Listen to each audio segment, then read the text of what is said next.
अस्सलाम वालेकुम वरहमतुल्लाहि वबरकातुहू। 8 फरवरी इलेक्शन का डे। अब इलेक्शन में होने क्या जा रहा है, पीटीआई वालों से बल्ले का निशान लेकर मुख्तलिफ निशानात उनको दे दिए गए, अलॉट कर दिए गए, और ये सब जितने भी हैं ये आज़ाद उम्मीदवार के तहत पीटीआई के नाम पर इलेक्शन लड़ रहे हैं। अब जो मज़े की खबर वो ये है कि ये सारे के सारे अगर जीत गए तो ये सारे के सारे नून लीग के अंदर शमूलियत इख्तियार करेंगे।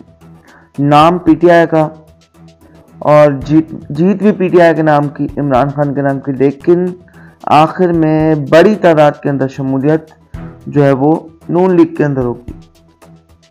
तो ये सारी जो है ना एक प्री प्लानिंग गेम है कि एक आज़ाद तरीके से इलेक्शन ये लड़ें और फिर ये जीत कर अपनी राय के मुताबिक किसी पार्टी में शमूलियत इख्तियार करें। अब आंखें खुल जानी चाहिए उन सब लोगों की जो कहते थे कि भाई इस इलेक्शन के तहत तब्दीली आ सकती है। डॉक्टर तारुल कादरी ने उस वक्त जब इमरान खान इलेक्शन में खड़े होने जा रहे थे उस वक्त कह दिया था कि इस बोसीदा निज़ाम के तहत तब्दीली नहीं आ सकती, ख्वाह लाख इलेक्शन कराया जाए तब्दीली हवा में उड़ जाएगी, और फिर जो तब्दीली का नारा लगाने वाले हैं वो रोएंगे सर पकड़ के, और वही हो रहा है आज।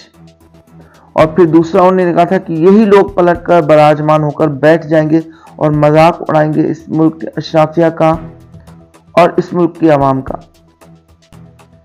तो भाई हजारों इलेक्शन भी कराए जाएं इस निज़ाम के तहत, तब भी कुछ नहीं होने वाला जब तक अवाम निज़ाम को बदलने के लिए नहीं उठेगी। अवाम, आप भले अलग अलग निशानात पर आप पब्लिसिटी कर ले, कुछ भी कर लें, लेकिन जब तक जो है वो आप निज़ाम के खिलाफ नहीं उठेंगे आप नहीं कर सकते।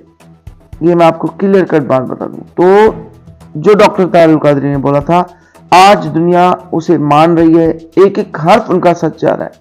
जो जो उन्होंने बोला था कि इमरान खान के साथ किया जाएगा, कि जुर्म नवाज शरीफ और शहबाज शरीफ वाले और ये सारे करेंगे और सजा उनको मिलेगी, ठीक है, तो वो सारा हो रहा है। अभी भी जो हमारे पीटीआई के दोस्त हैं उनको ये मैं पैगाम देना चाहूँगा कि वो निज़ाम चेंज करने की बात करें, इलेक्शन की बात ना करें, निज़ाम चेंज करने की बात करें। अस्सलाम वालेकुम वरहमतुल्लाहि वबरकातुहू।